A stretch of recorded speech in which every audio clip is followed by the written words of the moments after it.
ലൂക്കാ സുവിശേഷം 18-ാം അധ്യായം 11-12 വാക്യങ്ങൾ. രണ്ടുപേർ പ്രാർത്ഥിക്കാൻ ദേവാലയത്തിലേക്ക് പോയി. ഒരാൾ ഫരീസയനും മറ്റേയാൾ ചുങ്കക്കാരനും.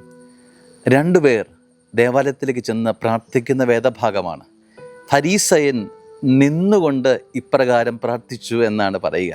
അതിനുശേഷം താഴെ പറയുന്നുണ്ട്, ചുങ്കക്കാരൻ അങ്ങ് ദൂരെ നിന്ന് സ്വർഗത്തിങ്കിലേക്ക് മിഴികൾ ഉയർത്തി കർത്താവേ എന്നോട് കനിയണമേ എന്നുള്ള പ്രാർത്ഥനയോടെ നിൽക്കുകയാണ്. സ്നേഹമുള്ളവരെ, രണ്ട് സൂചനകൾ തരികയാണ്. നീ ഇന്ന് ഈ ഞായറാഴ്ച ദേവാലയത്തിലേക്ക് പോകാൻ ഒരുങ്ങി നിൽക്കുമ്പോൾ നീ ഒരു ഫരീസയനായിട്ടാണോ ചുങ്കക്കാരനായിട്ടാണോ ദേവാലയത്തിലേക്ക് പോവുക? ഏത് മനോഭാവമാണ് നിന്നിലുള്ളത്? ഫരീസയ മനോഭാവമാണെങ്കിൽ അത് ഇപ്രകാരമാണ് സൂചിപ്പിക്കുന്നത്: അവൻ നിന്നുകൊണ്ട് പ്രാർത്ഥിച്ചു. ഈ നിൽക്കാനുള്ള കൃപ നിനക്ക് തന്നത് ആരാണ്? എഴുന്നേറ്റ് നിൽക്കാൻ പോലും കെൽപ്പില്ലാത്ത നിൻ്റെ ജീവിതത്തെ നിൽക്കാനുള്ള അനുഭവമാക്കി മാറ്റിയത് കർത്താവാണ്.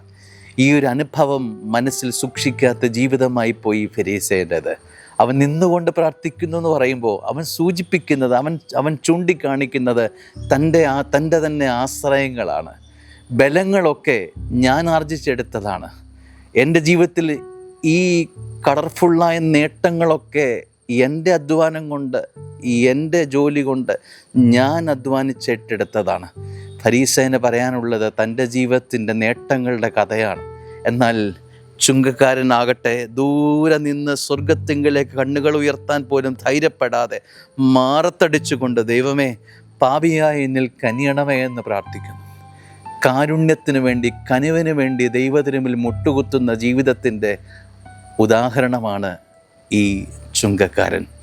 സ്നേഹമുള്ളവരെ, ഈ ദേവാലയത്തിൽ നീ ഇന്ന് പോയി നിൽക്കുമ്പോൾ നിനക്ക് പറയാനുള്ളത് നേട്ടങ്ങളുടെ കഥയാണോ, അതോ വീണുപോയി കർത്താവേ എന്നുള്ള തേങ്ങലാണോ?